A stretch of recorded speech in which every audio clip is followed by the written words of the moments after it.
মই কেতিয়া আহে মই আজি সুধিলে মই জনাই দিম, এতিয়া ফোন লাগিলে মই কথাটো জনাই দিম।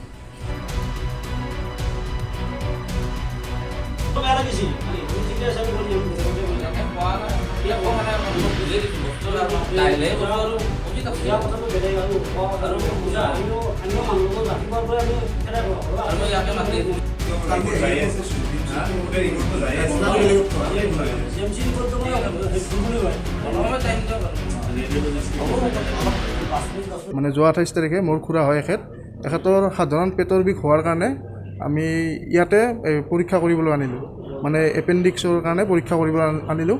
আনহাতে এখেতসকলে আমাক ৰিপৰ্টটো দিলে ইয়াতে এই 10 mm মানে এপেণ্ডিক্স ওলা বুলি ক'লে। এইটো পেটৰ মানে পেটৰ বিষৰ কাৰণে হয়। LSD এইখন যিখন আমি ইয়াত উপস্থিত আছোঁ ইয়াত কৰিছিলোঁ 6 গাঁও LSD। কিন্তু তেখেতসকলে যেতিয়া ক'লে এপেণ্ডিক্স হয়, আমি হতাশ হৈ আমি মেডিকেল যোৱাৰ কাৰণে প্ৰস্তুত হ'লোঁ। মেডিকেল মানে বিভিন্ন মেডিকেলত যোৱাতকৈ আমি যিহেতু আৰ্থিকভাৱে দুৰ্বল, আমি গুৱাহাটী মেডিকেল কলেজত গ'লোঁ, ভাঙাঘৰত গ'লোঁ। মানে ভাঙাঘৰত যাওঁতে মানে গোটেইখিনি কাগজ পাতি কৰি মানে 3 দিন 4 দিন এই ছয়গাঁৱৰ পৰা অহা যোৱা কৰিলোঁ গাড়ীলৈ। কাগজ পাতি কৰা হোৱাৰ পিছত যেতিয়া লাষ্ট ষ্টেজত মানে অপাৰেশ্যন থিয়েটাৰত সোমাব বিচাৰে, তেতিয়া এবাৰ যিখন আমি ইয়াতে কৰি লৈছিলোঁ LSDত এই আল্ট্ৰাচাউণ্ডটো, এইটো ৰিপৰ্ট মানে আৰু এটা তেখেতসকলে যিহেতু মানে সেইখন ডাঙৰ মেডিকেল, তাত এবাৰ আৰু আল্ট্ৰাচাউণ্ডটো কৰিলে। কৰোঁতে অলপো মানে ইয়াতে এপেণ্ডিক্সৰ কোনো হেৰি নাই, মানে 0 mm কোনো ইয়াতে নাই। তাৰপিছত আমি এইটো ৰিপৰ্ট লৈ এখেতসকলৰ ওচৰত আহিলোঁ যোৱাকালি। অহাৰ পিছত তেখেতসকলে ক'লে আমি হয়তো ক'ব নোৱাৰিম, ইয়াতে যিখন LSDৰ doctor senior doctor Arnab Kalita MD হয়, তেখেতে কৰিছে। আৰু তেখেতসকলে কোৱা মতে এই ভাঙাঘৰত যিহেতু শিকি থকা ষ্টুডেণ্টে কৰে, তেওঁ হয়তো জুনিয়ৰ হ'ব পাৰে, তাৰ কাৰণে তেখেতসকলে বেলেগত কৰাৰ কথা ক'লে। আজি আমি সেই মৰ্মে আৰু এখন বেলেগ হস্পিটেলত আয়ুষ্কল্প হস্পিটেলত আমি আজি আল্ট্ৰাচাউণ্ডটো কৰিলোঁ।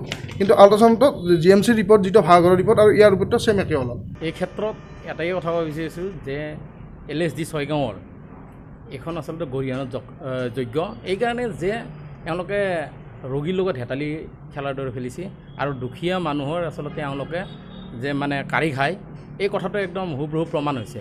কাৰণ এইখনৰ লগত আপোনাৰ জড়িত আছে যিখন আমাৰ লাইফ ছেভ বিজয়নগৰ বাটৰটোত আছে, এইখন এওঁলোকৰে হয় একেটা মালিকে।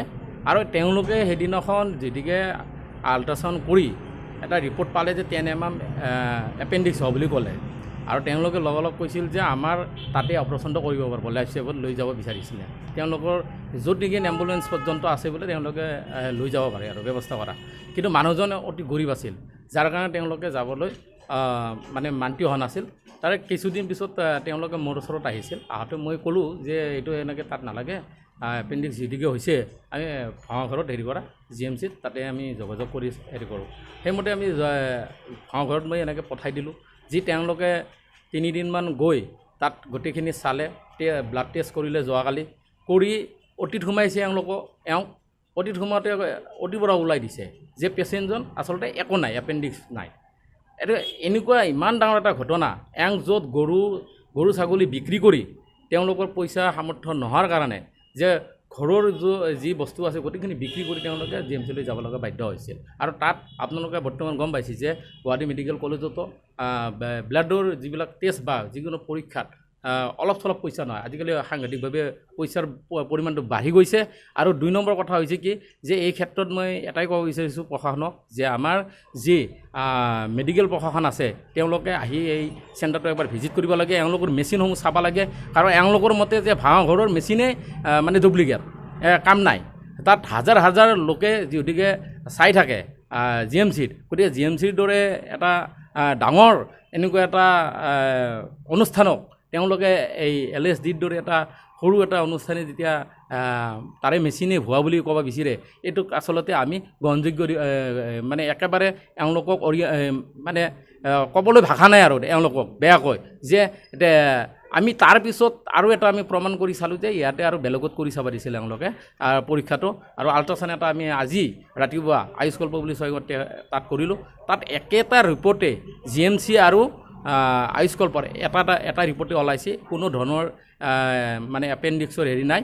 তাত খালি তেওঁলোকৰ আছে এটা মানুহজনে এটা চিজ এটা থকা বুলি কৈছে এটা কেইদিনৰ ওচৰত সেইটোৰ লগত কোনো মতলব নাই আৰু এইটো কৈছে যে এটা টেবলেট খালি ভাল হ'ব বুলি কৈছে এবিধ ঔষধ খালে কিন্তু ইমান ডাঙৰ গুৰুতৰ অপৰাধ কৰাৰ পিছতো আজি এওঁলোকৰ ইয়াত মালিক নাই স্বত্বাধিকাৰী নাই কোনো নাই বুলি কৈ আছে যে চলাইছে কোনে তেতিয়াহ'লে এখন চলাই আছে কোনে আমি আজি সুধিব অহাত তেওঁলোকে যে কোনো ধৰণৰ গুৰুত্ব নাপালোঁ গতিকে অহাকালি আমি যাতে জনসাধাৰণে ইয়াৰ পৰা দূৰত থাকে আৰু এইখন এনেকুৱা অনুষ্ঠানৰ পৰা যাতে আঁতৰত থাকে তাৰ কাৰণে আমি জনসাধাৰণক জনাব বিচাৰিম আৰু আমি একজন সচেতন ব্যক্তি হিচাপে ক'ব বিচাৰিছোঁ যে এনেকুৱা অনুষ্ঠান আমাৰ ছয়গাঁও অঞ্চলত হ'ব নালাগে দুখীয়াক মাৰি তেওঁলোকে নিজৰ পকেট ভৰাৰ কাৰণে এইবিলাক ব্যৱসায় কৰা বন্ধ কৰিব লাগে কালা ব্যৱসায় বন্ধ কৰিব লাগে আৰু এই ক্ষেত্ৰত দৃষ্টিগোচৰ হ'ব লাগে চৰকাৰৰ মুখ্যমন্ত্ৰীলৈ আহ্বান যে এই ক্ষেত্ৰত এইটো যাতে হস্তক্ষেপ কৰে অনুষ্ঠানটোক আৰু পুংখানুপুংখানুভাৱে যাতে মেচিনসমূহ আৰু এওঁলোকৰ অনুষ্ঠানটি যি লেবৰেটৰী টেকনিকেল আছে গোটেইখিনি পৰীক্ষা যাতে এটা তদন্ত হয় তাৰ বাবে দাবী জনাইছোঁ।